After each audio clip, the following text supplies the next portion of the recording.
Hello, everyone, and welcome to another episode of Founders Grid, sponsored by Gaper.io. Today we have Daniel. Daniel is the co-founder of H20 Capital Innovation. Daniel, welcome to the show.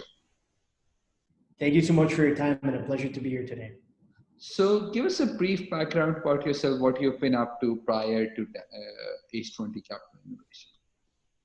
Fantastic. So I'm originally from Colombia, a small city in the Pacific coast. I migrated to the US when I was about 15 years old and graduated from Gullah Preparatory here in Miami, Florida. Went to do my studies at Babson College in Boston, which I'm still very affiliated with.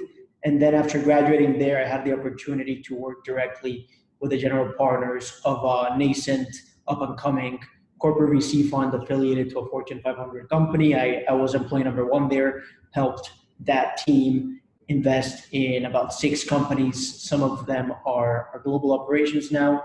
Started angel investing on the side with my current business partner.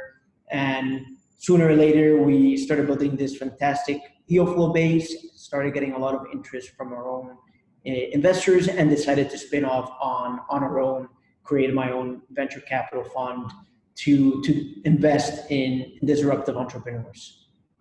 Interesting, and many congratulations for that. So how's the journey been so far? Let's discuss the first 2 years before the pandemic, and then we'll get down to how the investment has been during the pandemic. H20 was founded in 2018, so we are a vintage 2018, about 2 years in our investment period, and it's definitely had its challenges. You know, starting a fund at such a young age, I'm only 27 years old, and at the beginning with little to no track record, had to convince family members, friends and family to invest in us. And the fundraising was tough. Nevertheless, we were able to raise a good amount of capital for Fund 1. And we've been very lucky to back some great entrepreneurs and have been able to add tremendous value. So that has enabled us to first create track record with the entrepreneurs and for them to realize that we can provide great value beyond the capital. And also to our investors, slowly been able to validate the track record on the returns. And that has enabled us to raise additional capital and to have a long-term vision and horizon. Interesting. So pandemic, tough times, huh? So everyone has been going through their phases. And if I zoom back, or if I think about March and April, so everyone's talking about investors are changing the thesis, right? Term sheets are not being honored. If you're not into telehealth, you'll never be able to raise money at all, right? So your personal thought process, how was it like in March and April, and how has it evolved over the next 6 months? At the beginning of March, it was confusing, and I was actually in Europe in January, and we have some relationships in Asia, so we started seeing this pretty early. I remember my younger brother was in Spain. He was basketball with some friends, and one of his buddies got COVID, and back then you would hear COVID, and I was like, wow, are they gonna die, and what is this?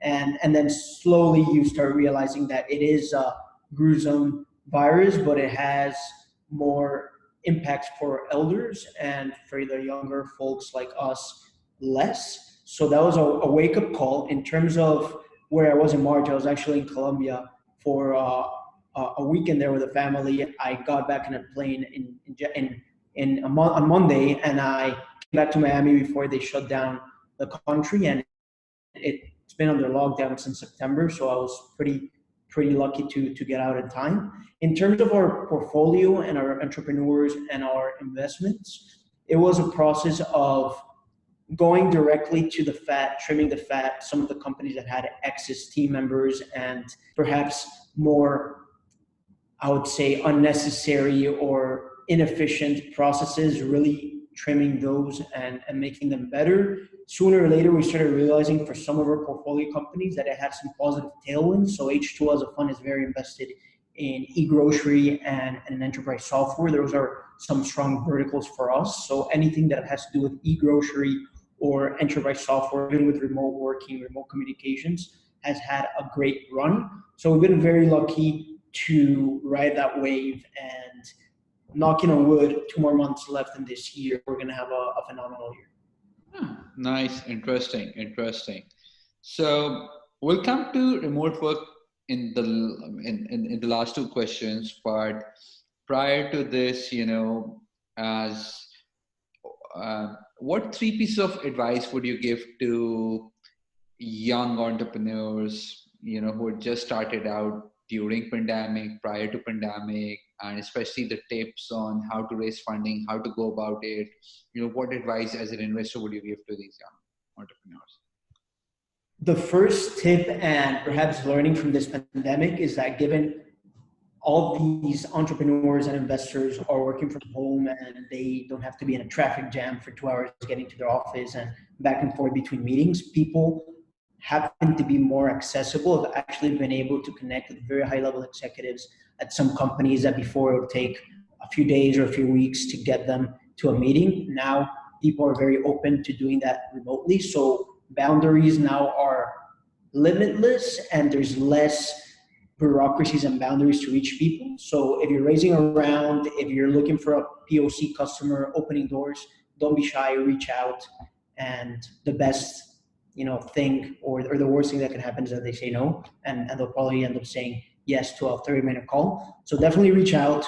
I would say right now is a great time to be an entrepreneur, just because despite the pandemic and despite the early negative tailwinds for the financial markets, things have recuperated and there's still a lot of venture capital funding and a lot of excess dry powder out there that is waiting to be allocated. So if you have a great idea, you have a great team, you have the ability and guts to execute, go out, raise capital, knock on doors and get some funding, just execute, get going.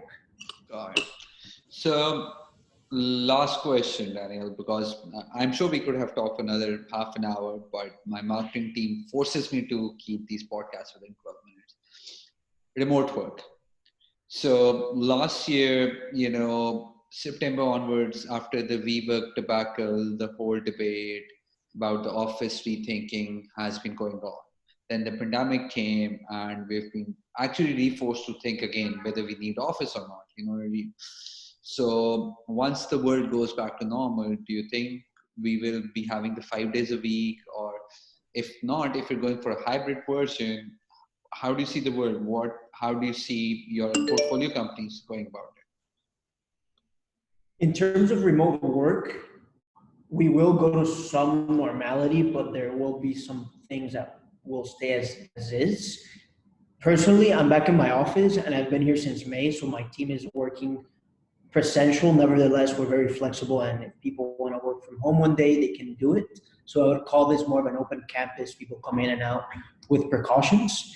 In terms of the investment landscape, remote work, collaboration, all of these developer tools that are being created to create efficiencies and to enable people to work globally, it's very enticing. I've made a few investments recently in this space. And then in terms of the roadmap, what is to come, I think people will get used to it sooner or later and we'll find a new normality to continue our lives and our work. Got it. Daniel, thank you so much for being on the show. Take care of yourself, stay safe, and we wish you all the best with all your investments. Thank you very much. Pleasure to meet you, and do let me know when you're in town. Would love to invite you for lunch or a coffee.